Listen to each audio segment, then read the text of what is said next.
Hola chicos, buenos días. ¿Qué tal? El profesor Mesa nos estaba esperando. Estaba puntual esperando el inicio de la clase. Pero el profesor Félix siempre se apasiona cuando resuelve álgebra y no puedo interrumpirlo. Buenos días, profesor Mesa, ¿cómo está?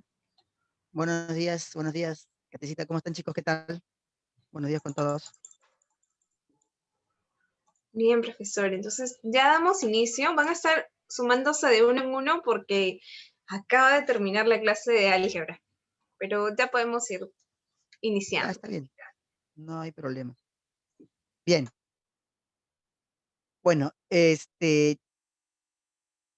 ¿cómo están todos? Hola Sofía, ¿cómo estás? Hola Nadine, hola Marco, hola Evelyn, ¿cómo estás? Bien chicos, vamos a comenzar entonces con nuestra clase de hoy.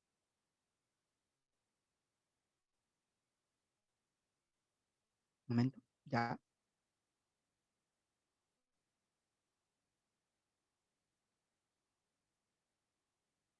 Ujú.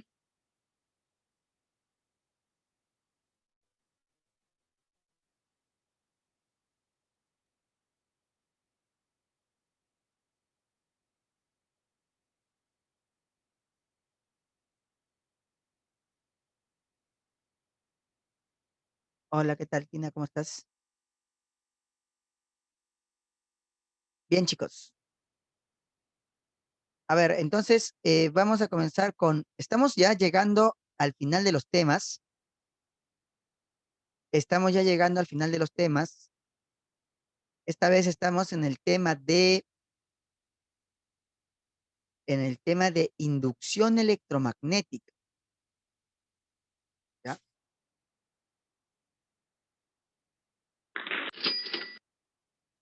Muy bien, inducción electromagnética.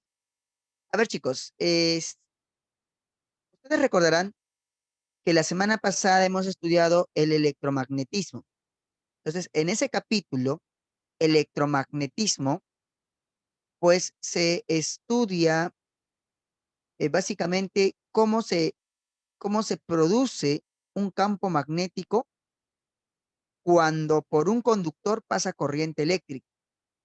Entonces, hemos estudiado el caso para un conductor rectilíneo, para una espira circular, para una bobina o solenoide, ¿verdad?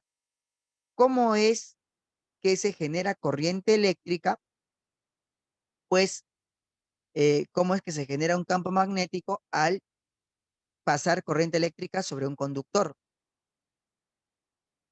En aquellos tiempos, pues, estaban grandes físicos como el gran Ørsted, que fue el que hizo, pues, ese gran descubrimiento. También estaba el gran André Marie Ampère. Estaba un físico, también un físico eh, inglés llamado David, y estaba en realidad también algunos físicos desconocidos como un ruso llamado Lenz, nadie sabía mucho de él, y también del gran David estaba vamos a decir, su ayudante, pues que es el gran Michael Faraday.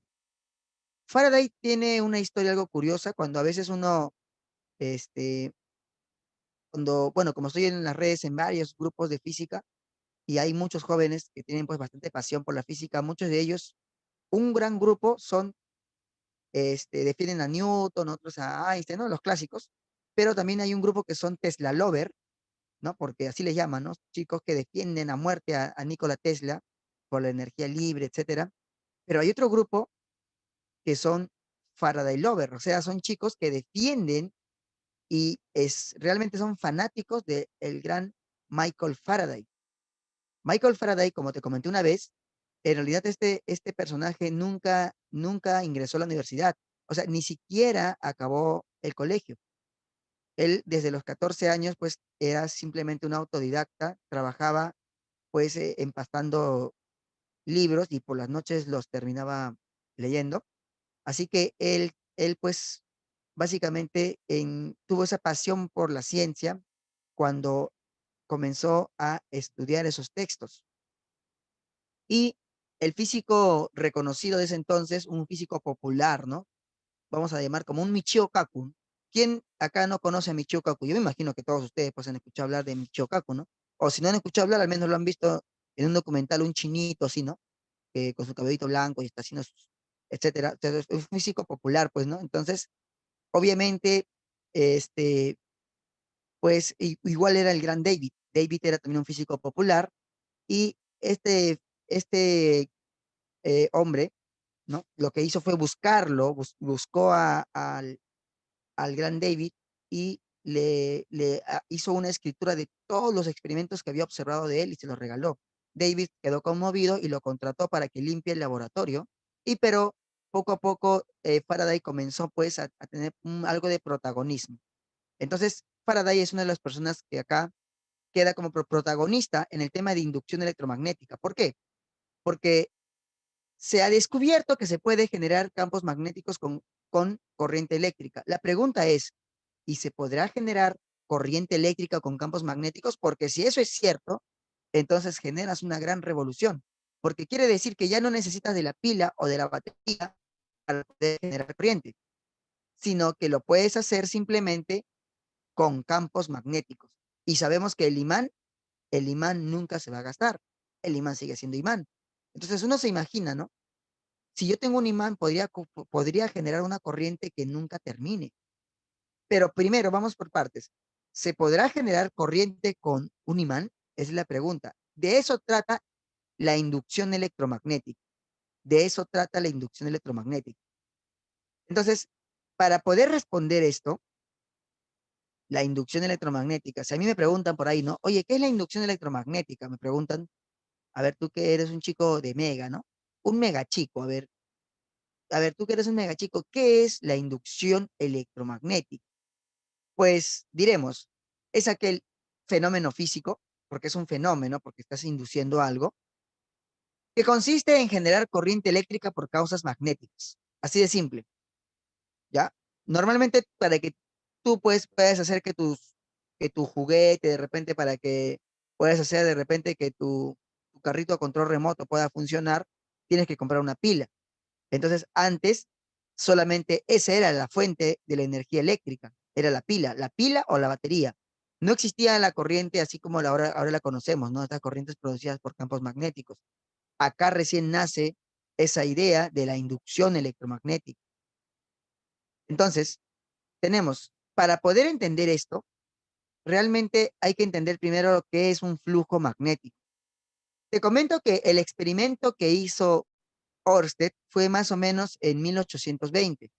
Ya, 1820, ¿no? Un año antes de que un pueblo proclame su libertad. Sin embargo, el detalle es que en 1820 se hace ese gran descubrimiento de Ørsted, pero, tuvieron que pasar 12 años para que recién se pueda dar fruto a la inducción electromagnética. Profesor, 12 años es mucho tiempo. ¿Por qué los físicos han tardado tanto? Si ellos han comenzado inmediatamente, porque muchos de ellos tenían todavía que conocer algunos conceptos. Y el concepto que nosotros tenemos que conocer para entender esto es el de flujo magnético. Mira, cuando tú, por ejemplo, te levantas en la mañana para que escuches tu clase, ya estás ahí todo cansado. Entonces tú lo que haces primero es meterte a la ducha, ¿ya? Entonces cuando tú entras a la ducha, ya no, abres la ducha, sale agua.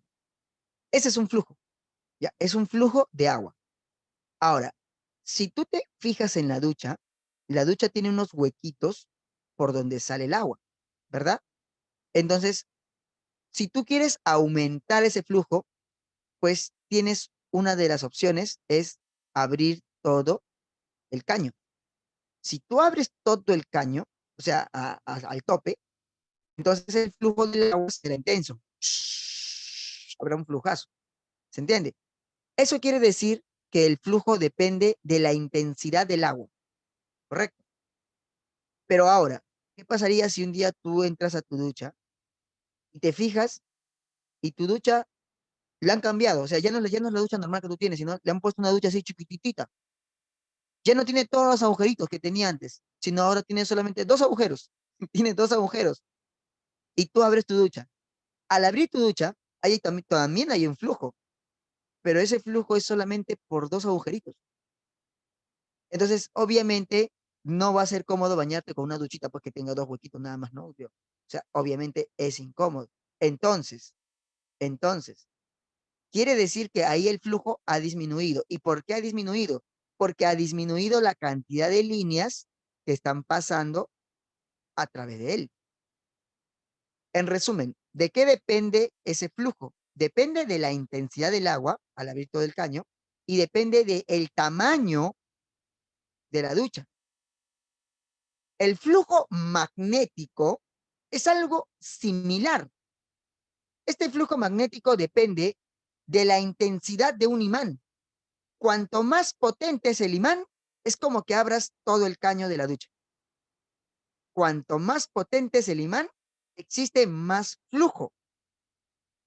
Pero no solamente depende de la intensidad del imán o de la intensidad del campo magnético, sino también depende del tamaño de la ducha. En este caso sería del tamaño de una espira. Es decir, este imán va a producir líneas de inducción magnética, que es un campo magnético. Ese campo magnético va a atravesar a la espira. Al atravesar a la espira, le va a producir un flujo. Si la espira es chiquita, el flujo será pequeño, pero si la espira es grande, el flujo cada vez será mayor. Ahora, nosotros necesitamos graficar una perpendicular a ese plano de la espira. Ojo que la espira puede ser rectangular, circular, triangular, etcétera, ¿no? Tenemos acá entonces un plano perpendicular. Ahora, date cuenta de un detalle. Esta es una normal, la normal del plano. Entonces, esta normal con el flujo, con las líneas de inducción, forman un cierto ángulo, que le voy a llamar yo alfa. Forman un cierto ángulo al cual le llamo alfa. Ahora, fíjate el detalle. Este es el área, ya. Y si yo quiero encontrar ese flujo, depende también cómo esté la posición del ángulo, pues, ¿no? En conclusión, el flujo, representado con la letra phi, depende de B. ¿Quién es B, profesor? La intensidad del campo magnético, o simplemente le llamamos campo magnético. Depende del A. ¿Quién es el A, profesor? El área, o sea, el tamaño de la espira. Depende del coseno de alfa. ¿Y quién es alfa? Alfa es el ángulo que forma la normal con las líneas de inducción. Entonces, el flujo se calcula como vacos, vacos, vacos, vacos, ¿no? Vacos, vacos, vacos. O sea, así como vagos, pero con coseno. Vacos, vacos, vacos. ¿Ya? Ahora, B es la inducción magnética que se mide en Tesla, A es el área que se mide en metros cuadrados y phi es el flujo magnético que se mide en Tesla metro cuadrado y eso es el Weber. ¿Cómo dijo, profesor? O sea, el flujo se mide en Weber, ¿de acuerdo? El flujo magnético se mide en Weber. No lo olvides. Muy bien. Entonces, el flujo se calcula como vacos y se mide en Weber. 5 Weber, 8 Weber. Un Weber es Tesla metro cuadrado. ¿Entiende? También nosotros vamos a colocar flujos restándolos. Vamos a restar un flujo, etcétera. El flujo se mide en Weber. No te olvides, ¿ah?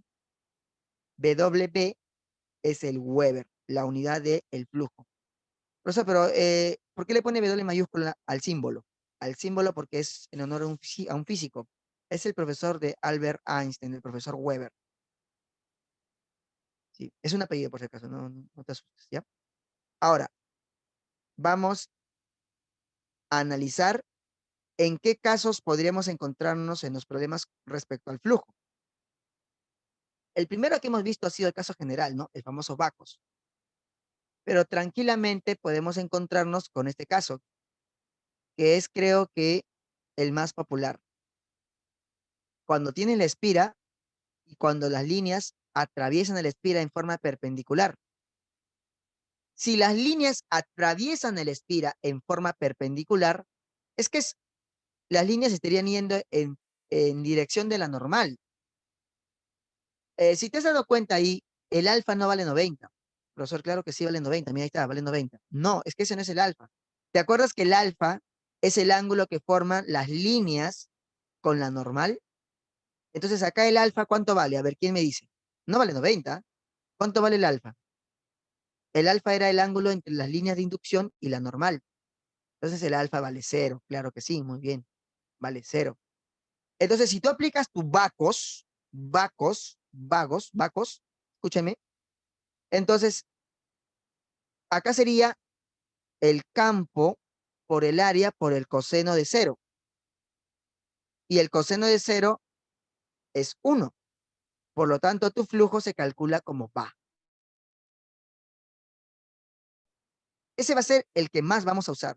Si no me dicen nada, yo voy a asumir que las líneas están pasando en forma perpendicular por la espira y el flujo sería va. Pero si me dan un ángulo, yo tengo que buscar el ángulo entre la normal y la línea de inducción. Ese ángulo entre la normal y la línea de inducción sería el alfa y ahí aplico mi vacos. Correcto. Ahora, posiblemente también te encuentres con este caso, aunque muy pocas veces, pero el problema te puede decir que tienes una espira en forma horizontal y que las líneas también pasan en forma horizontal. Si te das cuenta, acá las líneas no están atravesando a la espira, por lo tanto no hay flujo. Profe, ¿por qué no hay flujo? No, pues porque no está atravesando la espira. Para que pueda existir flujo, tiene que atravesar las líneas a la espira, como cuando el líquido atraviesa a la ducha, ¿no? Y sale por los huequitos. Entonces acá vamos a decir pues que no hay flujo. Si te das cuenta, la normal es la perpendicular al plano de la espira, y en este caso, la normal y las líneas forman un ángulo de 90 grados, o sea, alfa ahora vale 90. Si tú aplicas tu fórmula vacos, sería campo por el área por el coseno de 90.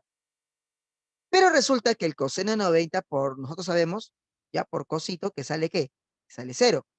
Por lo tanto, el flujo sería 0. ¿Está bien? Tenemos que el flujo sería 0. Entonces son otro de los casos en los cuales nosotros podríamos encontrarnos. Ahora bien, ¿qué ocurre si yo observo el aspa? Si yo observo un aspa, significa que el flujo está entrando o que algo está entrando. Recuerda que la clase pasada hemos puesto aspa. Aspa significa que algo entra, que algo ingresa. Y si vemos un punto significa que algo sale. Correcto.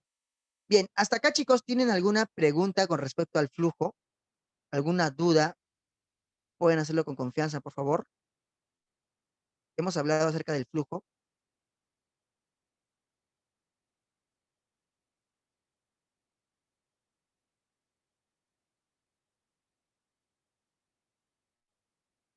Bueno, nadie me pregunta nada. O es una de dos. O no han entendido nada, ni siquiera saben qué preguntar. O es que han entendido todo y que yo soy un buen profesor, ¿no?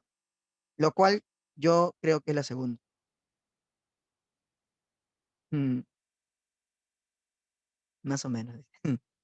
Profesor, dice, ¿en vacos podría ser negativo también? Ah, es una buena pregunta, ¿no?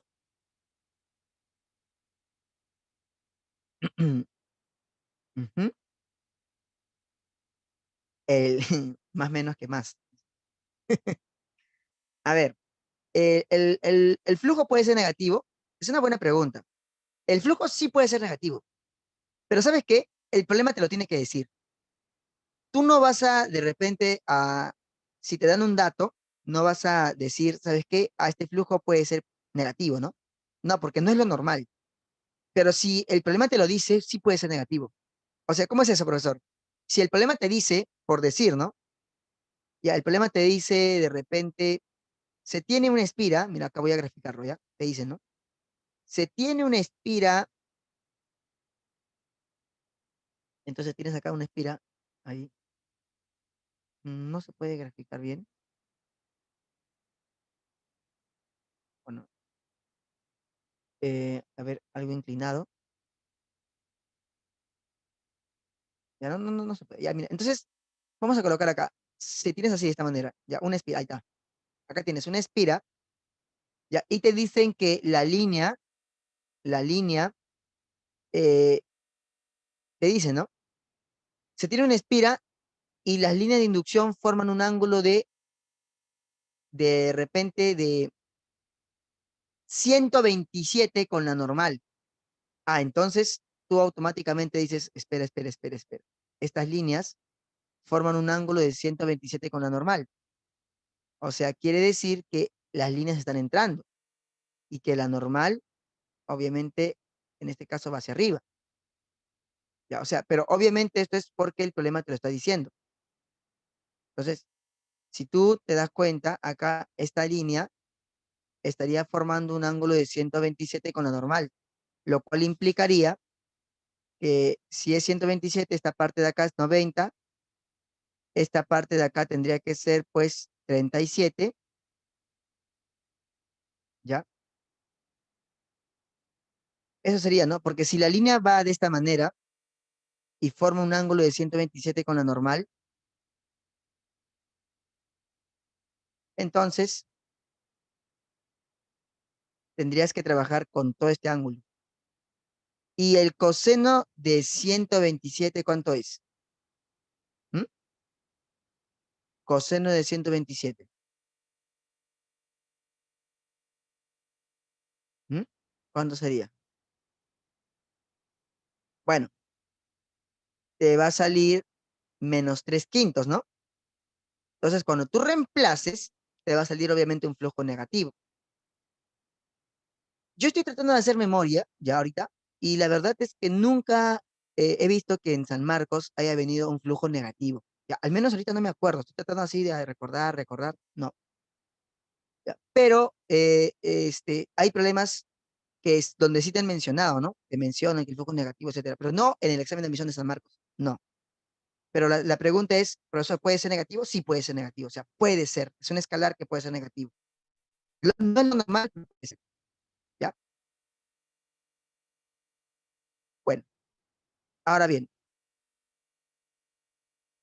vamos a continuar entonces, ya que más o menos hemos entendido qué es el flujo. Por ahí Shina me dice más menos que más. ¿Ya?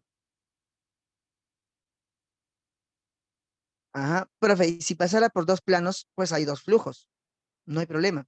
Sino que el flujo se mide solamente en un plano. Ahora, ¿saben qué pasa? Que también lo puedes medir en un sólido, ¿no? En un sólido. Pero tú mides un flujo en una cara. En una cara. El flujo es un escalar, muchachos. Como es un escalar, solamente se suma. Si en una cara te salió menos 20 y en otra cara te salió 50, sería menos 20 más 50, 30 sería el flujo. Entonces, el flujo al final, si tienes en dos caras, en dos planos, lo sumas nada más. ¿Ya? Si te piden el flujo total, pero si te piden el flujo en un plano, en una cara, entonces lo calculas solamente en ese plano, solamente en esa cara. Nada más. Es una cantidad física escalar. ¿Ya? Es un escalar. Ujú. Bien, ahora, ahora, hablemos del experimento de Faraday. Pues resulta que este personaje, que fue el ayudante de David, pues comenzó a tener protagonismo, comenzó a tener muchas curiosidades. Es más, te comentaré que Faraday fue uno de los que dio la idea para que exista un flujo magnético. Se dio como que una idea de que debería existir un flujo magnético, porque Faraday era uno de los personajes que todo lo veía líneas, ¿no? Esto acá debe haber líneas, debe haber líneas. Él fue el que creó en el campo eléctrico las líneas de fuerza. Debe haber líneas, de la carga positiva sale, de la negativa entra. Lo mismo aplicó para el imán. El imán tiene líneas, ¿no? Salen del norte, entran al sur, salen del norte. Ya, todas esas ideas son de Faraday. Entonces, esas líneas fueron bastante populares. realmente es bastante didáctico para explicarlo y para entender lo que es un campo magnético, un campo eléctrico. Pero algunos dicen que él, o sea, sus rivales decían, ah, no, pero es que él pone todo en línea porque él no sabe matemática. Y de alguna manera tenían razón porque como él no había ingresado a la universidad, no manejaba las matemáticas, pues, que manejaban los científicos promedio. Así que el Faraday, pues, tenía esa desventaja. Sin embargo, empezó a ganar popularidad y su maestro David comenzó a tener celos de él. Así que lo mandó a que haga otras cosas de la alquimia, le dijo, ¿sabes qué? Ya, etcétera. Pero Faraday, dentro del momento en el cual él estaba solo, y a veces, como él vivía en el segundo piso nada más y el laboratorio estaba en el primer piso, pues él hacía cualquier cosa y básicamente solamente iba pues a visitar a su familia, que estaba su esposa y su hijo, que vivían en el segundo piso, pues ahí él solamente iba a dormir nomás, ¿no? Porque todo el día paraba en el laboratorio. Esa fue su pasión de él. Entonces, él hizo algunas observaciones importantes. Entonces, Faraday, primero, dijo, ¿por qué el imán no produce corriente eléctrica? O sea, porque todos los físicos estaban intentando y no había forma de que produzca corriente eléctrica. Y a él se le ocurrió hacer algunos experimentos, como por ejemplo, a mover el imán, mover el imán. Entonces, él empezó a moverlo y empezó a detectar algún tipo de corriente, pero solamente si es que se movía en una dirección específica o solamente cuando se encendía un interruptor. Entonces, al final, él dice que debe existir, pues, alguna causa por la cual cuando yo muevo el imán en una dirección, aparece una pequeña corriente. Entonces, él dice, cuando yo tengo un imán y lo coloco cerca de una espira, no pasa nada. Hay flujo, sí, pero no hay corriente. Cuando no hay corriente, tampoco hay flujo. Entonces, cuando tengo sola la espira, pasa corriente, tampoco, o sea, en realidad no pasa nada. En todos esos ratos no se podría detectar una corriente.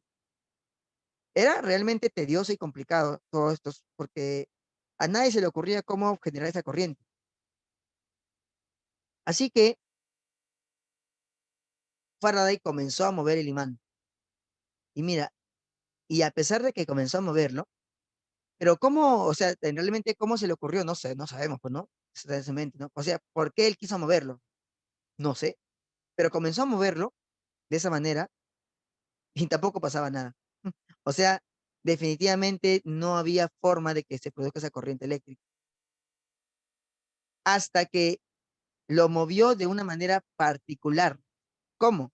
Haciendo que el imán entre y salga a la espira. Y de esa forma se detectaba una pequeña corriente, pero una corriente de bastante pequeña, muy, muy pequeña. Acá estamos exagerando con el amperímetro. Realmente era demasiado pequeña la corriente. Es más, él tenía que moverlo así hasta sudar, hasta cansarse, ¿ya? Para que se pueda detectar una gran corriente o una corriente más o menos que se pueda percibir. Entonces, por eso fue complicado, por eso es que nadie se daba cuenta. Además hizo algunas observaciones, como por ejemplo, una espira cargada con corriente eléctrica, lo mueve a través de una espira sin corriente eléctrica y resulta que en la segunda aparece corriente eléctrica. O sea, con una espira que pasa corriente, lo mueve cerca a otra espira más grande, que no tiene corriente y resulta que al moverlo, la corriente se pasa al otro lado.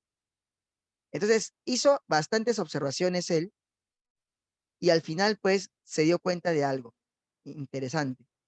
Dice, un campo magnético no constante que atraviesa la espira hace que produzca una corriente eléctrica. Esa fue la conclusión a la cual llegó Faraday. Por lo tanto, se induce una FEM. ¿Qué es una FEM, profesor? Una FEM es una fuerza electromotriz. Así se le llama, fuerza electromotriz o FEM. O sea, un voltaje. Ya, se induce un voltaje. Entonces, ya que Faraday ya tenía, pues más o menos la idea de que cuando tú movías un imán, estabas cambiando el flujo magnético, ¿ya? porque él generalizó eso y llegó a un flujo. Si tú mueves el imán, varías el flujo. Ya, nosotros sabemos que el flujo es cuando las líneas atraviesan una espira, pero si tú lo mueves, el flujo está variando. Entonces, al variar el flujo, se induce una corriente, un voltaje. Y ese voltaje, llamada FEM, voltaje inducido, ese voltaje produce una corriente. Entonces, la idea es encontrar corriente. Para encontrar corriente, generas un voltaje. Y ese voltaje se genera con un flujo, pero el flujo tiene que variar. O sea, en realidad es una escala. Mira, repito, para producir corriente, una corriente inducida, necesitas de un voltaje, que se le llama voltaje inducido, la FEM. Pero para producir ese voltaje necesitas un flujo. Pero ese flujo no tiene que estar quieto, tiene que ser un flujo que varíe. Entonces, si el flujo cambia, genera un voltaje y el voltaje genera una corriente. Así es como se dio cuenta de todos estos detalles el gran Faraday. Ahora faltaba la ecuación. Sacó la ecuación. Pues entonces acá colocamos la ley. Ley de Faraday. Y dice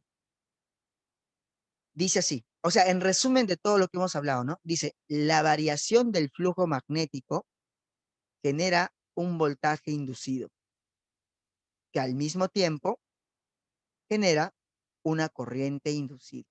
Esa es la ley de Faraday. Lo que a los físicos les gusta, en realidad, es que las cosas sean simples. Y realmente lo que hizo Faraday fue bastante simple, porque al margen de que todos los experimentos le haya quitado mucho tiempo, la ecuación es una ecuación que cualquier niño la puede entender. El voltaje es el flujo final menos el flujo inicial entre el tiempo que demora en cambiar el flujo y se acabó. O sea, el voltaje inducido, la FEN inducida, es flujo final menos flujo inicial sobre el tiempo. Variación del flujo entre el tiempo y se acabó. Así de simple es la ley de Faraday, donde tenemos que el, el epsilon IND es el voltaje inducido, o también conocido como fuerza electromotriz. Eso se mide en volt, ¿no? En honor a Alessandro, Agustín, Giuseppe, Anastasio Volta. Ahora, ¿qué ocurre si tenemos nosotros, pues, varias espiras? Porque él lo hizo esto para una espira. Ya, pero ¿qué pasa si son dos? Ah, pues simplemente como el voltaje es un escalar, lo multiplico por 2. Y si son 3, lo multiplico por 3. Si son 4, por 4. Si son n, pues entonces el voltaje inducido sería n por el flujo final menos el flujo inicial sobre el tiempo. Fácil y sencillo. Correcto. Ahora, ¿qué más? ¿Qué pasa cuando tienes una barra que se mueve a través de un campo? Por ejemplo, acá tenemos un campo magnético, B, y tenemos una región. Ese campo, por si acaso, está entrando, ¿no? Son líneas que están entrando. Yo voy a mover la barra. Entonces hay una barra que se está moviendo ahí, tiene una cierta velocidad. Resulta que en este caso, lo que hizo, pues, Faraday es utilizar la regla de la palma de la mano derecha. Profe, ¿eso nos enseñó? Claro, la semana pasada. Regla de la palma de la mano derecha. No sé si recuerdas, pero cuando el campo está entrando, los 4 dedos entran. Y el pulgar se va con la velocidad, por lo tanto, el pulgar va así. O sea, todos ustedes tienen que tener su palma de esta manera, así. 4 dedos entrando y el pulgar hacia la derecha, porque hacia ahí va la velocidad. Así quedaría tu palma. Ya, profe, ya, ¿y qué quedó así? ¿Qué pasa? Que como dentro de una barra conductora hay electrones, los electrones tienen que, son negativos, entonces ellos sienten una fuerza hacia abajo, entrando a la palma. Entonces, ¿eso qué cosa quiere decir? Que los electrones de acá, de la barra, se van a ir hacia abajo. Como los electrones se van hacia abajo, toda la puntita de abajo se carga negativamente. Entonces, arriba te quedarían las cargas positivas. O sea, mira, arriba te queda positivo y abajo negativo. Recordemos potencial eléctrico. Si la carga es positiva, el potencial es positivo. Si la carga es negativa, el potencial es negativo. O sea, qué curiosidad de Faraday, ¿no? ¿Te has dado cuenta que arriba has generado un potencial positivo al moverlo y abajo un potencial negativo? O sea, hay una diferencia de potencial, hay un voltaje inducido.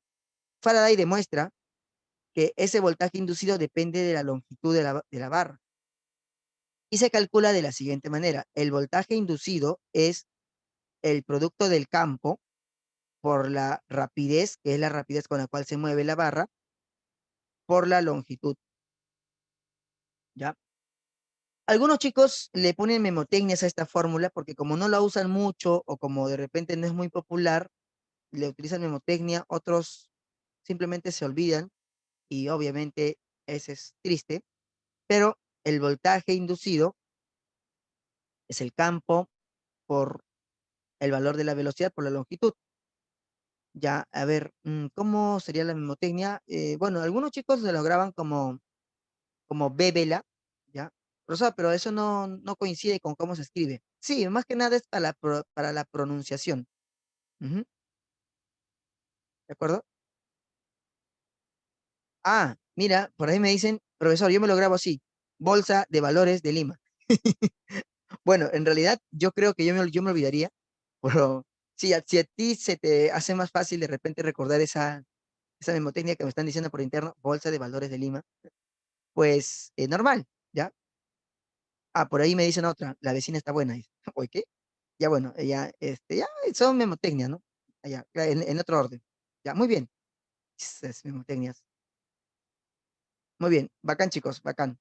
Generalmente los chicos son los que más me ayudan con este tema de las memotecnias. A ver, entonces, esas serían las fórmulas que se usan en la ley de Faraday. ¿Está bien? Repito, el voltaje es flujo final menos flujo inicial sobre el tiempo. No te olvides que el flujo se mide en Weber. Si son varias espiras, lo multiplicas por n. Y si es una barra, sería simplemente bolsa de valores de Lima, ¿no? Creo que está más largo la memotecnia que la fórmula. Pero bueno, entonces, esa sería la ley de Faraday. Y al final de cuentas, chicos, Faraday, el físico, sin de repente mucho respaldo, pasó a la inmortalidad. Y casualmente, este, nadie recuerda mucho a David, su maestro. Más recordamos al gran Faraday. Y actualmente hay muchos chicos, como te comenté, que son Faraday Lover. Ahora, profesor, usted mencionó a varios físicos que han ido a esa competencia. O sea, la competencia no declarada, ¿no? Una competencia en la cual todos sabían que alguien lo iba a hacer, pero todos querían ser los primeros. Faraday fue el primero.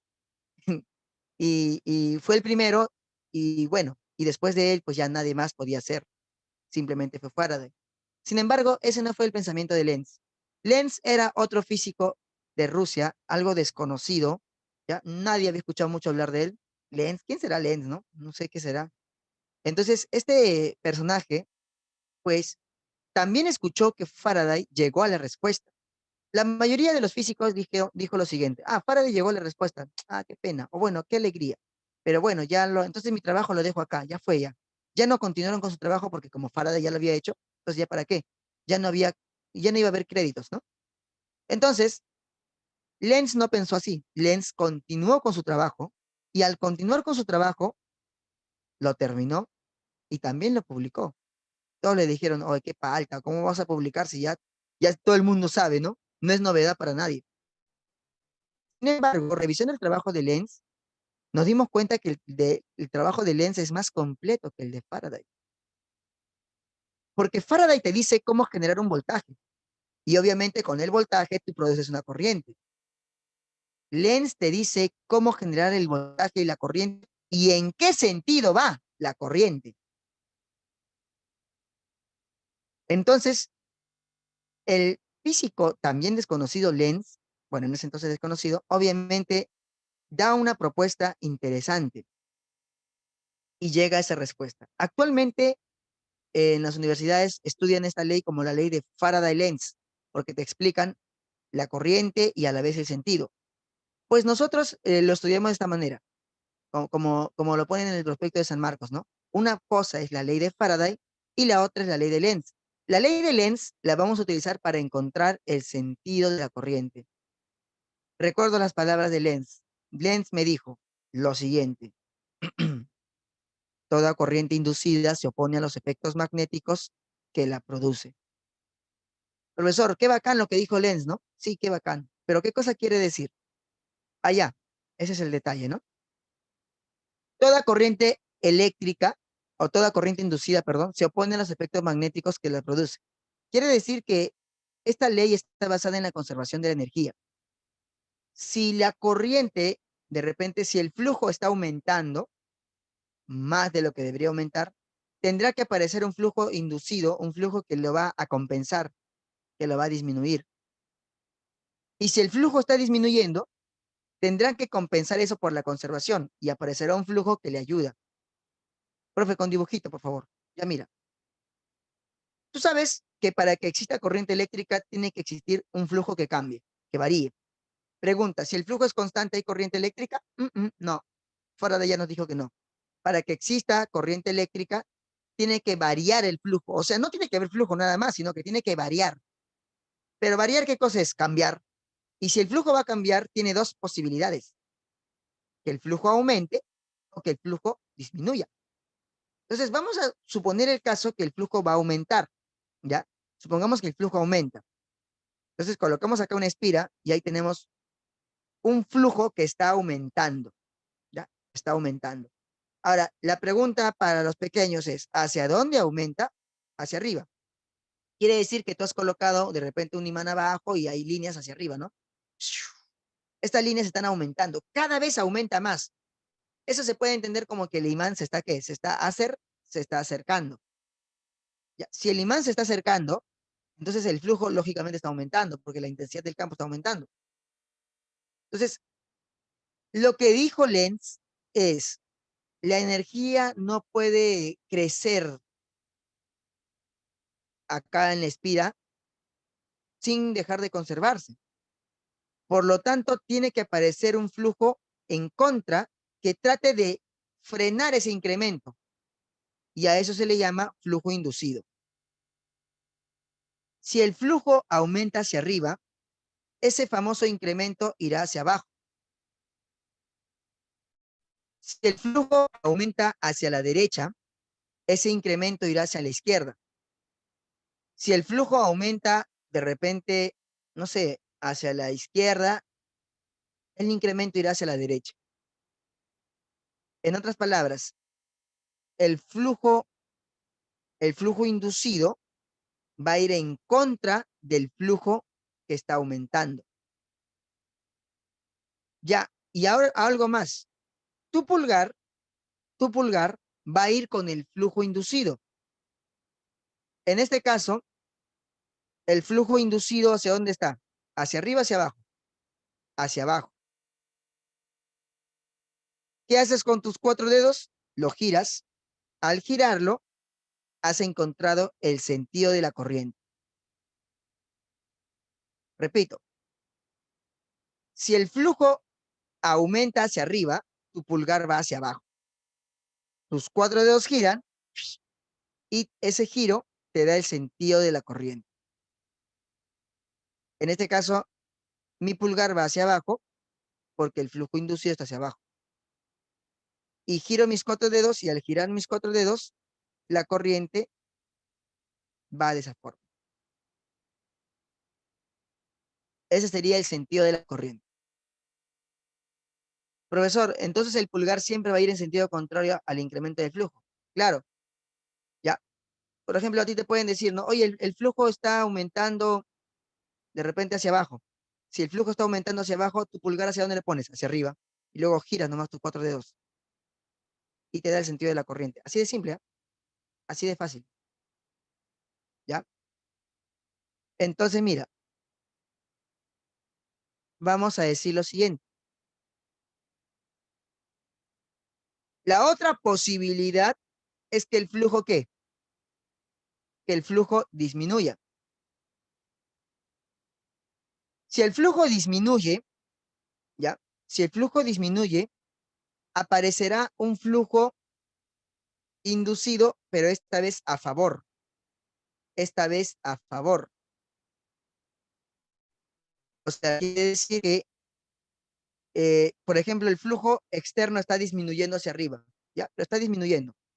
Entonces aparece un flujo inducido a favor.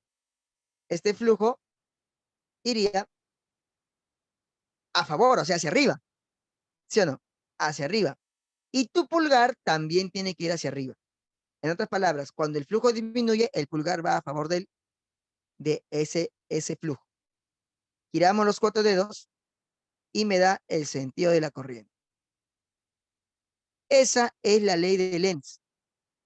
Te comento que esta ley a muchas personas no les gusta, sobre todo a los estudiantes, ya, sobre todo a los que van para ingeniería o estudiantes de la uni, por ejemplo, no les gusta esta ley. ¿Por qué? Porque no hay ni una fórmula. Profesor, ¿dónde está la fórmula? No hay fórmula. O sea, tienes que analizarlo. Profe, yo quiero una fórmula. No, es que no hay. Si el flujo, por ejemplo, aumenta hacia arriba, pulgar hacia abajo. Si el flujo de repente aumenta a la derecha, pulgar hacia la izquierda. Si el flujo disminuye hacia abajo, pulgar hacia abajo. Profe, ¿por qué? Porque disminuye. Cuando disminuye, el pulgar va a favor. Cuando aumenta, el pulgar va en contra. Y el giro de los 4 dedos te da el sentido de la corriente. Más o menos.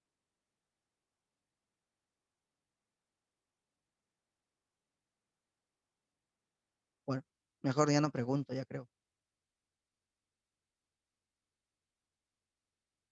Bueno, yo me los imagino ahorita ustedes, así con su cara de sorprendidos. Pero ¿cómo será la realidad, no? De repente estás durmiendo. Muy bien, vamos a continuar entonces. Ya, otra cosita que también está dentro de el prospecto, ¿ya? Es el tema de los transformadores. Uy, profe, eso me interesa, dicen por ahí. No, no, escúchame, no vayas a... No, pero escúchame, mira, los transformadores en realidad son dispositivos que se usan para corriente alterna. Profe, ¿qué es una corriente alterna? Ya mira, lo que pasa es que al final, sí o no que se demuestra que para que exista corriente eléctrica con un imán, ¿qué tienes que hacer el imán? Hacer que el flujo varíe. Entonces, ¿qué tendrías que hacer con el imán? Hacerlo vibrar. Lo haces vibrar, vibrar, vibrar, vibrar. Y encima lo haces en torno a una espira. Entonces, obviamente, ahí se genera esa famosa corriente. Pero ya estamos viendo por Lenz que cuando aumenta, o sea, cuando se acerca el imán, la corriente va en un sentido y cuando se aleja en otro sentido. O sea, cuando tú haces girar el imán, haces vibrar el imán, la corriente va en un sentido y en otro sentido, en un sentido y en otro sentido. Profe, eso quiere decir que la corriente alterna es aquella corriente que cambia de dirección. Claro, esa corriente que cambia de dirección. ¿Y por qué cambia de dirección, profesor? Porque estás vibrando el imán. Pues al vibrar el imán, la corriente, cuando el imán se está acercando, la corriente va en un sentido. Cuando el imán se está alejando, la corriente va en sentido contrario. Horario, antihorario, horario, antihorario, horario, antihorario. Y así va. ¿Te das cuenta? Profe, en mi casa hay corriente. Claro, esa corriente que tienes es corriente alterna. ¿Qué, profe, esa corriente es alterna? Sí, esa corriente cambia. Profe, pero ¿dónde está el imán que está vibrando? No, pues lo que pasa es que esto es producido, ¿por qué? Por campos electromagnéticos que no están acá, obviamente están en las centrales hidroeléctricas. La energía del agua hace que ocurra este evento. Claro que para fines prácticos no han puesto una mano que esté vibrando, ¿no? Sino han hecho que gire, ¿qué? Unas hélices, de tal manera que la espira es la que va a girar. Y tú dirás, profe, pero entonces si yo hago girar, puedo producir corriente eléctrica. Sí, pero como te dije, tienes que girar muchas veces. Por ejemplo, en el Perú, la frecuencia de giro que tenemos es 60 veces por segundo. O sea, quiere decir que equivale a que el imán esté entrando y saliendo de la espira 60 veces en un segundo. ¿Tú sabes la velocidad que implica eso? No podrías hacerlo tú, o sea, es 60 veces por segundo, es recontra rápido. Es tan rápido que la luz ni siquiera podemos percibirlo. te das cuenta, 60 veces por segundo. Si tú prendes tu foco se está prendiendo y apagando 60 veces por segundo. Profe, no me doy cuenta, usted me está engañando. No, lo que pasa es que no podemos percibirlo. Obviamente es demasiado veloz, 60 veces por segundo. Quiere decir que la corriente de tu casa va en un sentido, 60 veces por segundo va cambiando de sentido. Por eso es que cuando tú agarras el enchufe, no interesa si lo pones de esta manera, arriba abajo o abajo arriba, arriba abajo o abajo arriba. Igual da, porque la corriente está en un polo, así como está en el otro, en uno y en el otro. No es igual como la corriente continua, ¿no? En la corriente continua la pila lo pones solamente en una posición. Si la pila lo cambia de posición, ya no hay corriente. ¿Sí o no? En cambio, acá tú obviamente puedes enchufar como sea tú el enchufe en el tomacorriente, ¿no? Porque al final esto cambia 60 veces por segundo. La cosa es que los transformadores solamente funcionan con este tipo de corriente, que se llama corriente alterna, la corriente que ha sido creada por Faraday y la corriente que años después ha sido defendida por el gran Nikola Tesla. Por si acaso Nikola Tesla no ha creado la corriente alterna, cuidado, Nikola Tesla la defendía, ¿ya? Entonces, eso es importante que ustedes pues, conozcan esto, ¿ya? ¿Por qué? Porque una vez en el examen de admisión de San Marcos vino una pregunta y donde han colocado un transformador a una batería. Ya, profe, pero eso no lo veo el chiste. ¿Qué tiene? Se transforma, pues, ¿no? El transformador, o sea, se transforma la corriente. No, lo que pasa es que el transformador no funciona cuando es corriente continua y la batería bota corriente continua. Las baterías, las pilas son corrientes continuas. Las corrientes electromagnéticas o magnéticas son corrientes alternas, ¿correcto?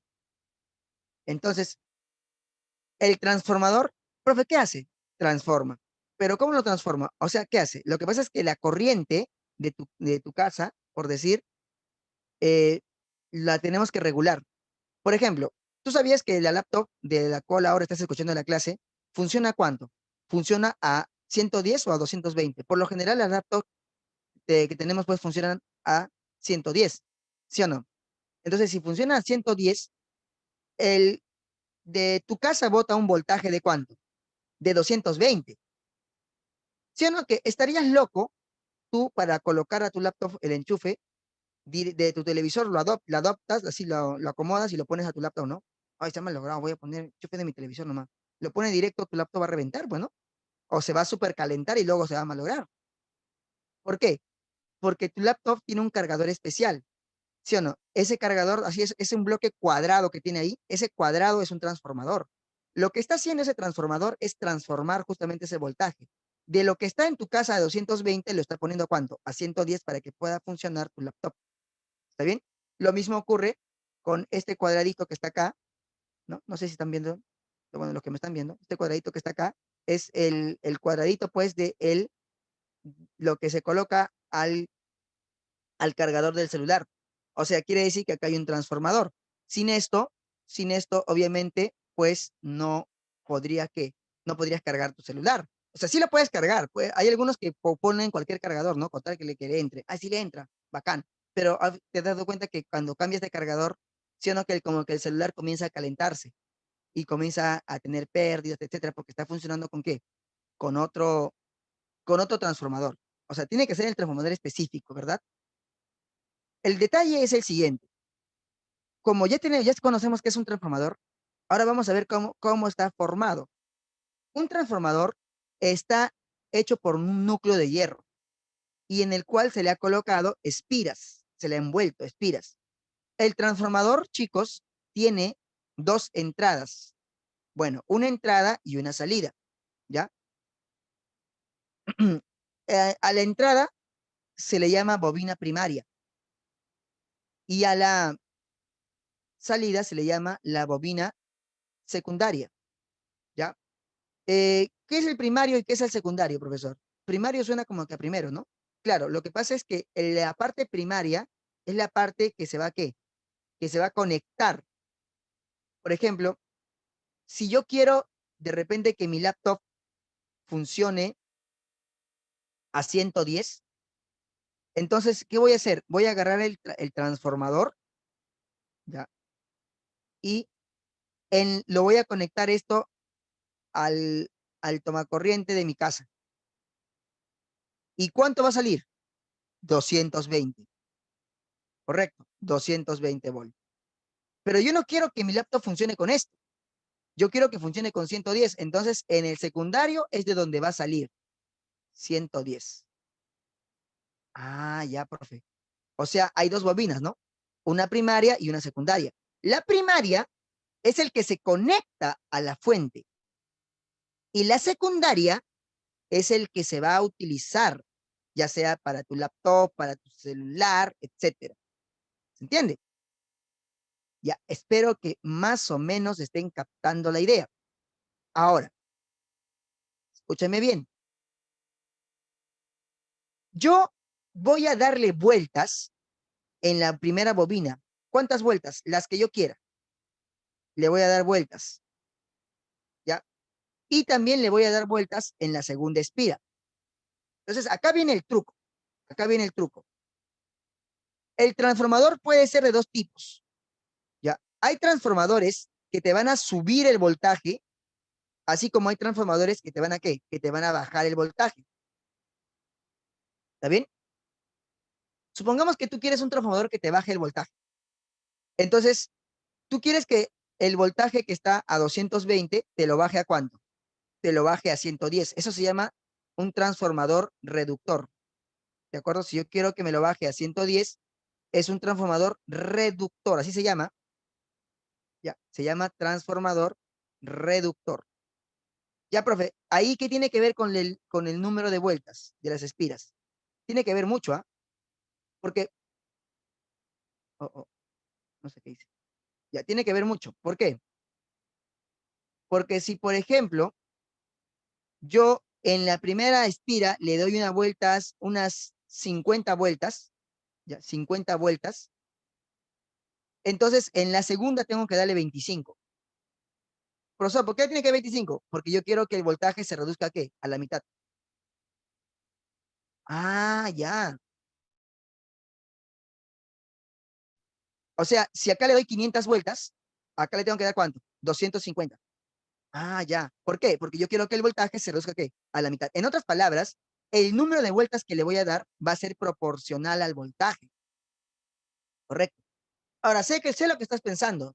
Tú me estarás diciendo, oh, profesor, entonces si yo fuera ingeniero, yo lo que haría sería las cosas más simples. Para no poner tantas vueltas, entonces lo que voy a hacer es, al primer transformador le voy a poner 2 vueltas y al segundo le voy a poner 1 vuelta. ¿Funciona o no funciona?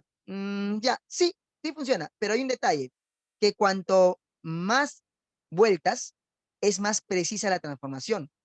Por eso que la idea es que para que no existan corrientes parásitas, o sea, que se escape la corriente o algo así, se, la intención es darle más vueltas. Entonces, si tú tuvieras que darle acá, o sea, la mayor cantidad de vueltas, acá le tendrías que dar la mitad. ¿Se entiende? De eso se trata, ¿correcto? Ya, ahora, ese es un transformador reductor. ¿Qué pasaría si yo, por ejemplo, me compro una máquina y esa máquina quiero que funcione de repente a, a 660 volt? A 660 volt. Ya no me voy a comprar un transformador que sea reductor, sino un transformador que elevador. Así se llama, elevador. Entonces, este transformador elevador, bueno, obviamente si tus espiras son acá 100 vueltas, entonces acá, ¿cuánto le tendrías que dar? A ver si paraste, a ver si la paraste. ¿Cuántas vueltas tendría que dar en el secundario? Para que mi máquina, 300, claro, porque tiene que ser el triple. Allá. Oye, esto de acá es bien bacán y bien fácil de entender. Sin embargo, me he encontrado con problemas preuniversitarios que son la muerte, ¿ah? Que hacen como que trampa. Mira, dicen, se tiene un transformador elevador, ¿ya? Y te dan el número de vueltas, ¿no? Que es 100 y 300. 100 en el primario, 300 en el secundario, ¿ya? A ver, vamos a ver. Y luego te dicen, mira, la trampa viene acá. Luego te dice, si la fuente bota, pues, tiene, por decir, 600 volt, la fuente, ¿cuánto voltaje saldrá en el secundario? Si el transformador se conecta al revés. Ya, a veces uno se emociona en el examen, y dice, pero obvio, si tengo un transformador elevador primario 100, secundario 300, acá es 600, acá va a ser 1800, ¿no? Y hay clave, ¿ah? Y hay clave, ya ingresé, ¿no? Se cortan el cabello, todo. Pero luego cuando están en el carro regresando ven su examen, ¿no? Y ven que algo no está bien. Oye, ¿qué cosa quiere decir que se conectó al revés? Ah, se conectó al revés. O sea, este transformador lo han conectado al revés. Quiere decir que lo que era primario lo han puesto en el secundario y lo que era secundario lo han puesto en... Ah, ya. O sea, en realidad el transformador que era un elevador lo han convertido en un reductor. Por lo tanto, esto sería así. Acá estaría, como me dijeron por ahí, con 200 volts. Ha reducido a la tercera parte, porque lo has conectado al revés. ¿Se entiende? Entonces, esos detallitos a veces como que te quieren agarrar, pues, ¿no? Ya yo te estoy avisando para que no te agarren. ¿Entiendes, no, chiquitín? Esas cositas pasan. Vamos a colocar entonces de una vez de manera formal la fórmula de los transformadores. ¿Ya? Tenemos acá entonces la bobina primaria y acá tenemos la bobina secundaria, ¿no? Acá la explicación para que funcione esto es a través de un flujo magnético. Bien, a ver, colocamos acá. Tenemos el ES es el voltaje en el secundario, el IS es la intensidad en el secundario. Tenemos que el IP es la intensidad en el primario y el EP es el voltaje en el primario. Cumple lo siguiente. El voltaje en el primario entre el número de vueltas en el primario es igual al voltaje en el secundario entre el número de vueltas en el secundario. O sea, esa relación cumple. Ya es la relación que cumple la relación que hemos estado hablando, que el voltaje es proporcional al número de vueltas. Ahora, ¿qué ocurre si el transformador es ideal? Ah, pues entonces la potencia no cambia. La potencia en el primario y en el secundario es la misma. Pero la potencia se calcula voltaje por intensidad. O sea, acá sería voltaje primario por intensidad en el primario es igual a voltaje en el secundario por intensidad en el secundario. Pero recordemos que también cumple que NP sobre EP es igual a NS sobre ES. Por lo tanto, yo puedo relacionarlo de esta manera. Al multiplicar ambas expresiones, te va a quedar así, que la intensidad en el primario por el número de vueltas en el primario es igual a la intensidad en el secundario por el número de vueltas en el secundario. O sea, si bien es cierto, el voltaje es proporcional al número de vueltas, pero la corriente es inversamente proporcional al número de vueltas. ¿Está bien? Eso es un transformador y así es como se usa. ¿Alguna pregunta, chicos?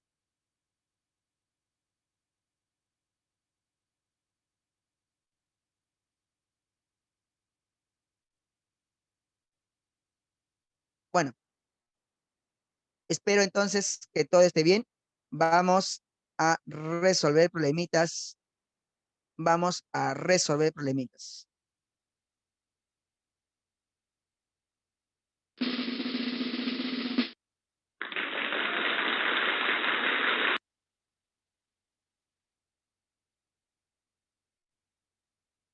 Ejercicio número 1.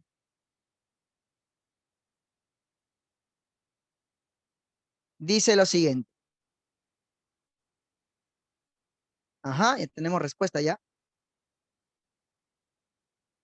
La figura muestra una región rectangular de 2 metros de largo y 0,5 de ancho,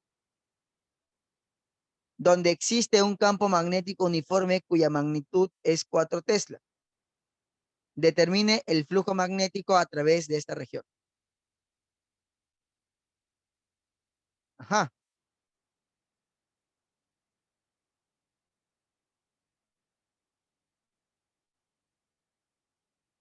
Solución.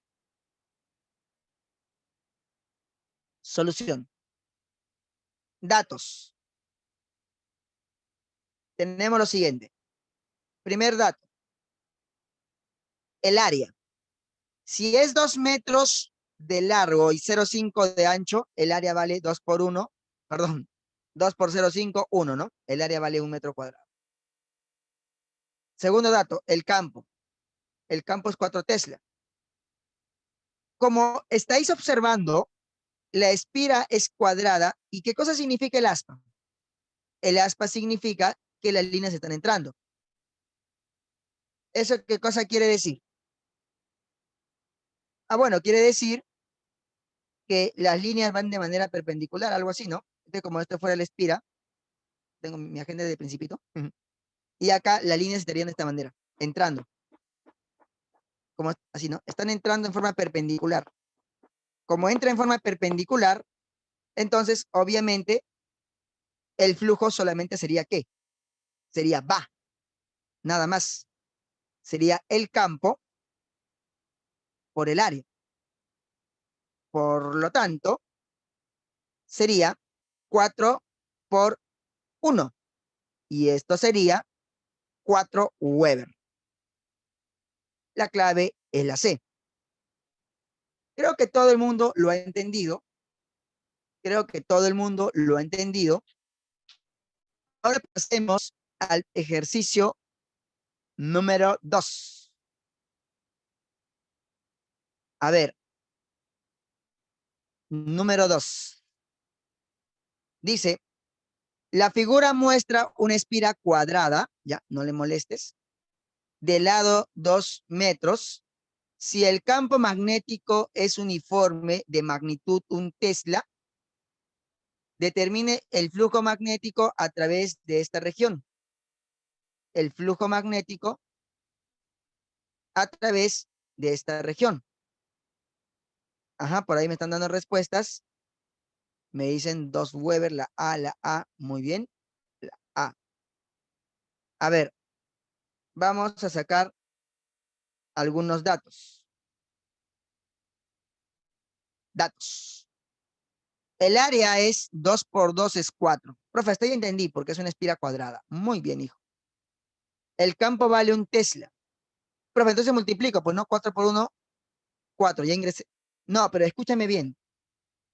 En este caso, las líneas no están de manera perpendicular a la espira. Por lo tanto, tengo que aplicar vacos. Fijaos, pueblo. Fijaos, juventud. Tenemos que, estas serían las líneas de inducción, las cuales pues están a 1 Tesla. Tenemos que por acá está la normal, forma 90 grados. Y sí o no que si él es 30, este ángulo alfa vendría a ser 60. ¿Verdad?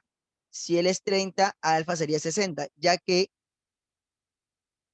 60 y 30 tienen que formar 90 grados. Entonces, como alfa vale 60, yo diré, aplico vacos. Vacos. Sería, el flujo es igual al campo por el área por el coseno de 60. Esto sería 1 por 4 por coseno de 60, que es 1/2, me sale el flujo 2 Weber. 2 Weber. Clave, la B, la A, perdón, la A, Chepi, la A. Muy bien, a los que han dado su respuesta, perfecto, 1, 2, 3, 3 alumnos que me han dado, perfecto. Espero que esté bien este ejercicio. Pasemos al problema número 3. Es una de teoría.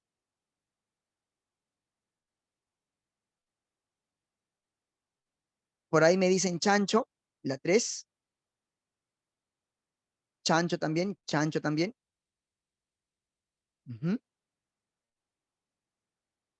A ver, que venga el científico a explicarnos. Ahí está. Bien guapo, ¿no? Dice, ¿cuáles de las siguientes afirmaciones son correctas? Son verdaderas. Primero, todo flujo magnético produce corriente eléctrica en conductores cerrados. La respuesta es que, obviamente, Nel pastel. No. ¿Por qué, profesor? Porque recuerda que para que produzca corriente eléctrica, debe existir una variación del flujo. Si el flujo es constante, no hay corriente eléctrica. ¿No te acuerdas que Faraday estaba intentando ahí con su flujo y su espira y no pasaba nada? Él tuvo que moverlo, o sea, tuvo que variar el flujo. Por lo tanto, ¿todo flujo magnético produce corriente eléctrica? No, nada, nada, nada. La primera es falsa.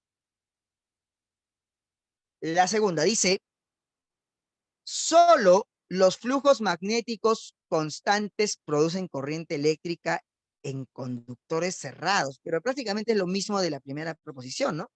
Porque estamos quedando que si el flujo es constante, entonces no hay corriente eléctrica. Tiene que variar. Número 3. Dice, la inducción electromagnética consiste en la producción de corriente eléctrica a partir de la variación de un flujo, ¿no?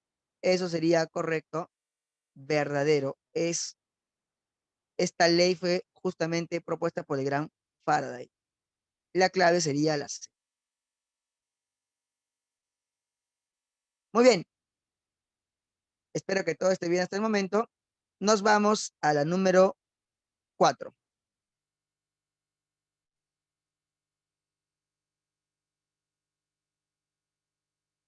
La 4 dice, la relación a la inducción electromagnética, dice, en relación a la inducción electromagnética, indique la verdad o falsedad de las siguientes proposiciones. A ver qué opinan, cuál es vuestra respuesta.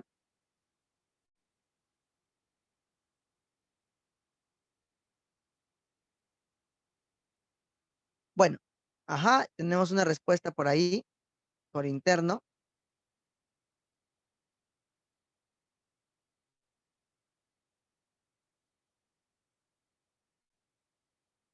Dice, la FEM, o sea, la fuerza electromotriz, el voltaje inducido, es una cantidad escalar verdadero.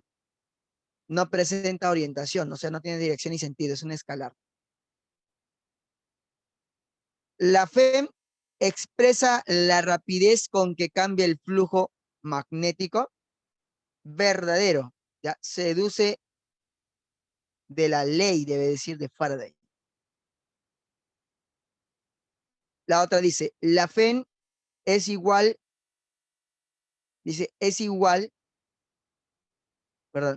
la FEM es igual al flujo magnético por unidad de tiempo. Flujo magnético por unidad de tiempo. Eso es falso. No es flujo magnético por unidad de tiempo, es variación del flujo por unidad de tiempo. O sea, quiere decir que te da el cambio del flujo. Por lo tanto, la clave sería la A.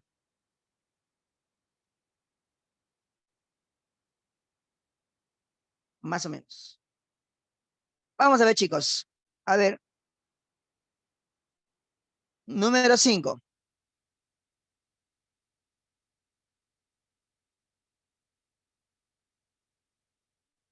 Dice la 5. Dice, un flujo a través de una bobina de 5 espiras varía de acuerdo a la ecuación. El flujo es igual a 6T, donde el flujo está en miliweber, T en segundos. Determine la FEM inducida en el intervalo de tiempo de 1 a 3. A ver, chicos, ¿qué opinan ustedes?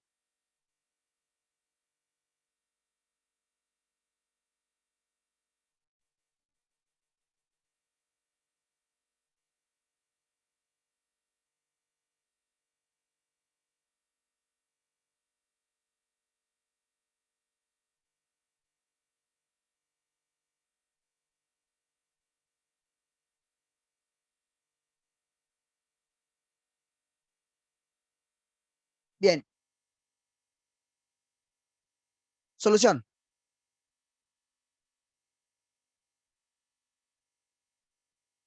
Solución. Ajá, muy bien. Perfecto, tengo 2 respuestas, 3 respuestas.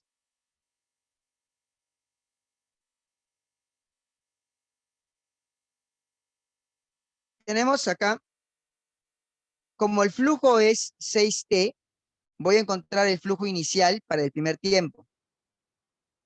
Cuando el tiempo vale 1, como 6t, voy a colocar 6 por 1, sería 6 miliweber, porque está en miliweber, dice. Para el flujo final, voy a ponerle pues por 3, ¿no? Como es 6t, sería 6 por 3 igual 18 miliweber. Tenemos que, lógicamente, el tiempo vale 2 segundos. ¿Por qué 2 segundos, profesor? Claro, pues de 1 a 3, ¿cuánto tiempo ha pasado? Han pasado 2 segundos. ¿Sí o no? Por otro lado, tenemos que, ¿cuántas espiras son? Son 5 espiras. Aplicamos la fórmula. Flujo final, el voltaje inducido es igual al flujo final menos el flujo inicial sobre el tiempo. Si tú reemplazas, te queda. El número de espiras es 5. El flujo final vale 18 miliweber, menos el flujo inicial que vale 6 miliweber, entre el tiempo que es 2 segundos. 18 menos 6 es 12, entre 2 sale 6. 6, pero multiplicado por 5 porque son 5 espiras. Sería 30 milivol. Miliweber por segundo es un vol. O sea, esto sería, ya, 30 por 10 a la menos 6 vol. 30 por 10 a la menos 3 vol, porque es un mili 10 a la menos 3. Esto se puede escribir como 3 por 10 a la menos 2 vol. O sea, la clave sería ¿qué? Sería la B. ¿Estamos de acuerdo, chicos? Muy bien.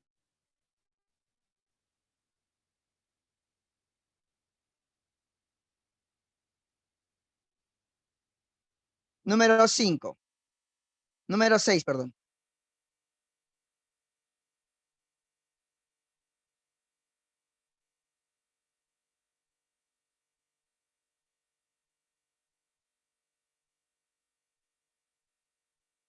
A ver, en la número 6 dice, el flujo magnético,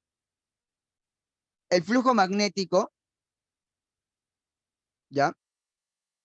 Sobre una espira varía con el tiempo de acuerdo al siguiente gráfico. Determine la FEM inducida entre los instantes 0 y 6.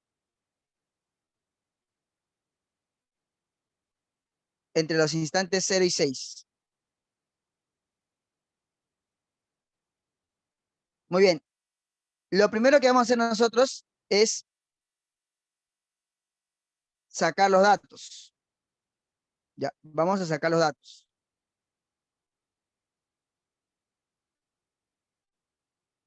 Pero date cuenta, pequeño, date cuenta que acá está cambiando el flujo, pero vuelve a su estado natural. Mira, primero el flujo vale ¿cuánto?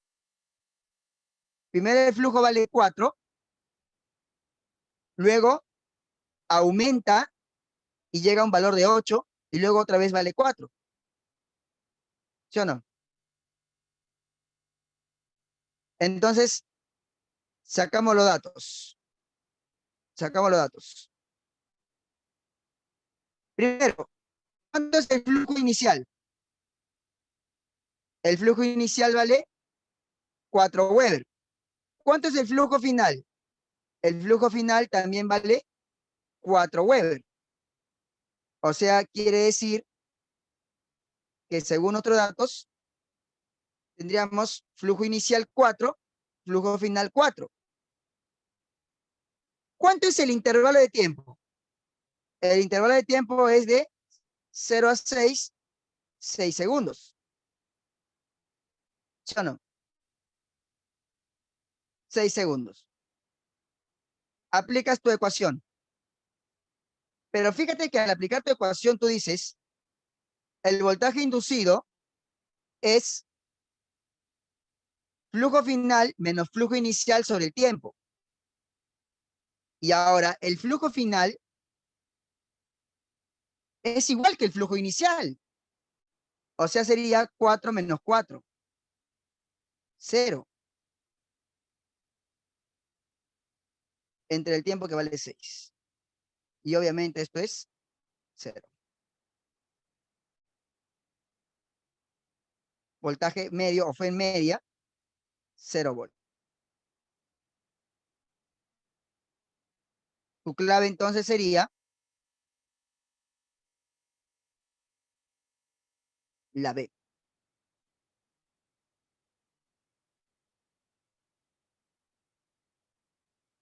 Tu clave sería la B.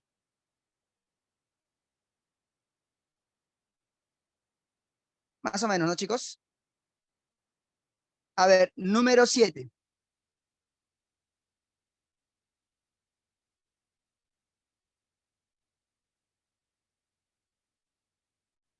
La número 7 dice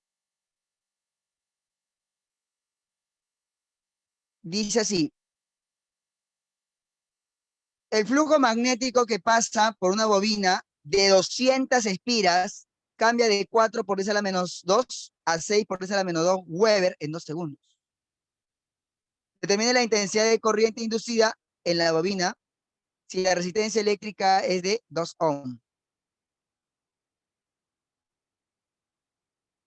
Ya, vas a sacar tus datos. Tu primer flujo vale 4 y vale 6, ¿no? 4 y 6. Entonces colocas acá 4, 6. Pero es 4 por 10 a la menos 2. Ah, es 4 por 10 a la menos 2. Le pones 4 por 10 a la menos 2 Weber. Oh, ¿qué hice? Discúlpame. Y ahora sí. Presioné el botoncito sin querer, disculpen. Es 4 por 10 a la menos 2 Weber. Flujo final es 6 por 10 a la menos 2 Weber.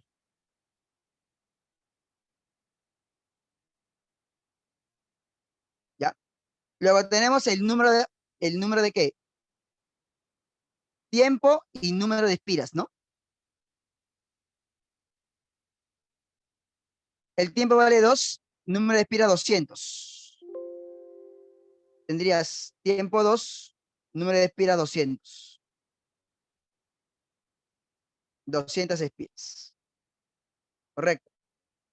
Vamos a calcular entonces ahora el voltaje inducido. Ya. Vamos a colocar acá los datos a un costadito para que nos alcance tiempo. Acá. Lo coloco por acá, ¿ya? Y colocamos.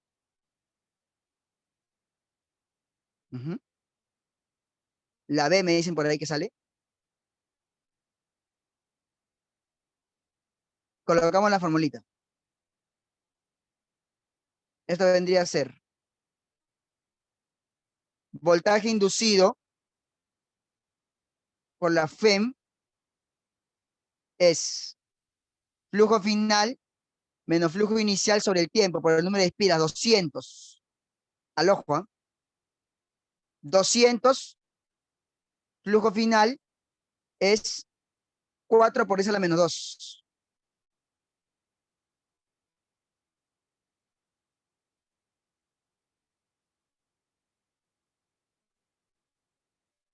Este es flujo inicial, profesor. Flujo final sería, ¿no? Flujo inicial, 4 por 10 a la menos 2. Entre el tiempo. Entre el tiempo que vale ¿cuánto? 2 segundos. Me sale, a ver, 2, ¿no? 2 volt. ¿Sí? ¿Estamos de acuerdo? 2, ¿no? 2 volt. Ya, profe, me sale 2 volt, pero no hay clave, profesor. No, porque a ti no te piden, cuidado, no vas a marcar la A, no te piden a ti el voltaje, te piden la corriente.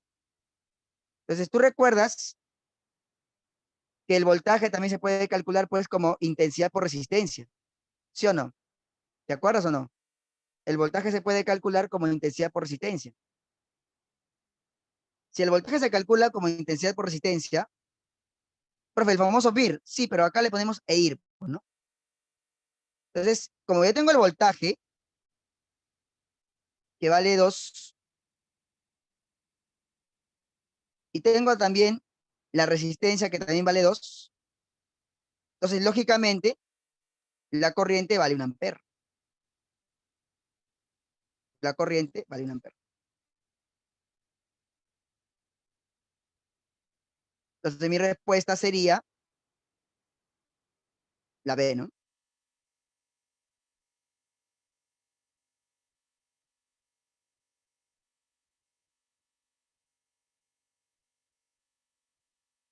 Número 8. A ver, chicos, ¿cuál sería tu clave en la número 8? La 8 se ve más interesante, ¿ah?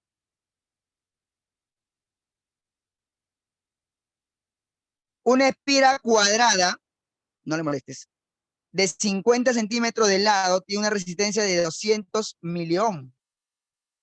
Determina la rapidez con que debe cambiar, dice, con que debe cambiar el campo magnético perpendicular al plano de la espira para producir una potencia eléctrica de 5 joules por segundo.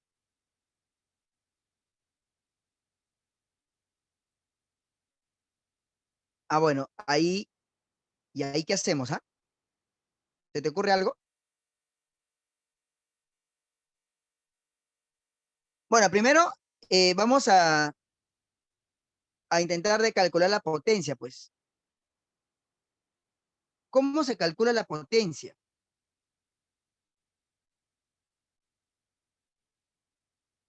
Ya, porque yo tengo mi fórmula del flujo, ¿no?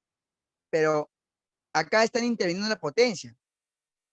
Ya, mira, la potencia, recordemos, ¿ah? Vamos a colocarlo por acá a un costado. Ojo que esta potencia va a hacer que participe, pues, el voltaje y también la resistencia. ¿Ya? Entonces, la potencia, tú lo puedes escribir como voltaje al cuadrado, ¿ya? Y en este caso el voltaje vendría a ser el epsilon, ¿ya? Al cuadrado, entre la resistencia. ¿Te acuerdas de esa fórmula? Potencia es voltaje al cuadrado sobre resistencia. Ya, si tenemos esa formulita, potencia igual a voltaje al cuadrado sobre resistencia, como que de acá ya podemos más o menos encontrar cuánto es mi voltaje. ¿Ya? Porque mira, tengo que la potencia es dato. La potencia es 5 joules por segundo. O sea, eso es 5 watts, pero no importa, le ponemos 5 joules por segundo. 5 joules por segundo. El voltaje no sé cuánto es, pero lo que sí sé es que la resistencia vale, ¿cuánto vale? 200 miliohm. Un mili es 10 a la menos 3. 200 miliohm. ¿Sí o no? A ver, voy a tratar de hacer el ojo, ¿ya? ¿Cuánto sale acá? Pues, entonces, ¿cuánto sale acá el voltaje? A ver, algún lobo, de repente algún matemático puro o alguien que nos quiera ayudar.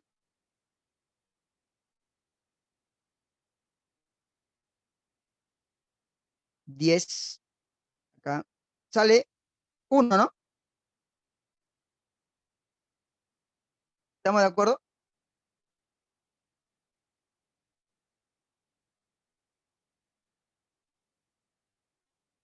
Este no es el otro. Sale 1, un volt. Bien, ya tenemos que el voltaje es 1. Ya, pero acá no acaba la cosa.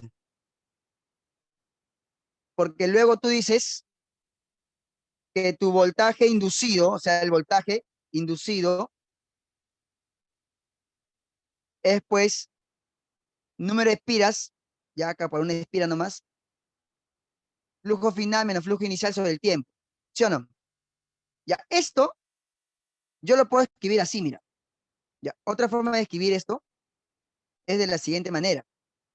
No sé si te vas a molestar cómo lo voy a escribir. Lo voy a escribir así. Ya, le ponemos las barras. Esto es variación, o sea, triangulito, ya, variación del flujo. Variación del flujo entre el tiempo.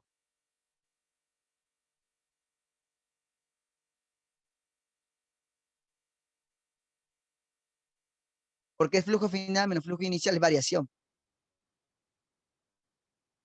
Ya, y eso a mí qué me importa, profesor. Lo que pasa es que te están diciendo que este flujo que está entrando de manera perpendicular. Entonces tú puedes poner variación de flujo con variación de va. Variación de va es lo mismo, porque el flujo se calcula como va. Pero acá, ¿qué te piden? Te piden determine la rapidez con que debe cambiar el flujo. O sea, te piden el cambio del flujo por unidad de tiempo, ¿no? Entonces yo lo que voy a hacer acá es sacar el A y dejarlo así, mira. El A lo pongo afuera, un costadito, ¿no? Entonces, mira, ya con esto, yo recién voy a reemplazar. Recién voy a reemplazar. Porque ahora mi voltaje tiene que ser 1 para que cumpla, ¿no? El área, ese es el problema, el área. He ahí el detalle, el área. ¿Y ahora qué hago con el área, profesor? Bueno, pues el área, ¿cuánto es? Dice que es una espira cuadrada de centímetros, 50 centímetros cuadrados. O sea, sería 0,5 al cuadrado, ¿no? 0,5 al cuadrado. A ver, vamos a ver, ¿cómo sería esto? 0,5 elevado al cuadrado.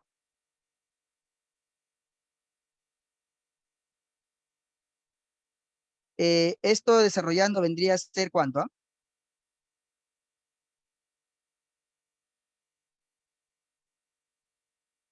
Este es un medio al cuadrado, yo lo puedo poner como un cuarto. O sea, es como que lo ponga acá entre 4. Es lo mismo. ¿Ya te diste cuenta? ¿Te diste cuenta, no? Este 4 va a pasar a multiplicar. O sea, quiere decir que el cambio del flujo entre el tiempo se le llama rapidez. Rapidez del cambio vale 4. La unidad Tesla, porque el cambio del flujo del campo se mide en Tesla y el tiempo en segundos. 4 Tesla por segundo. La clave sería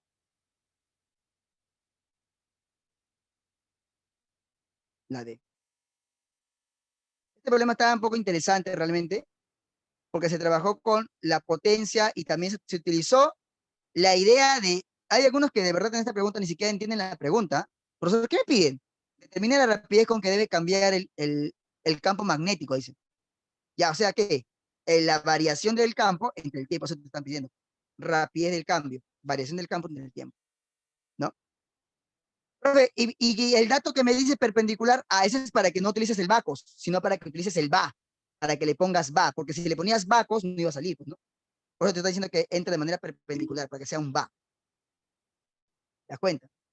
Así es como sale el problemita. El área es importante, ¿no?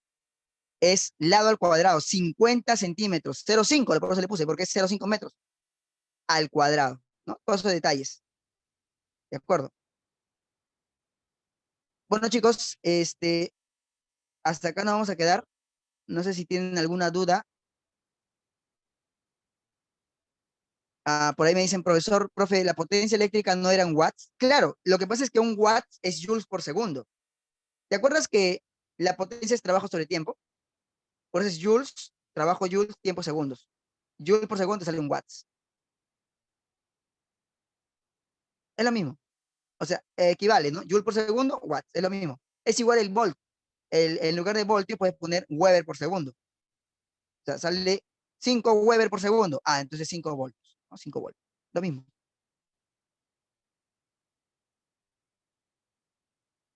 Bien.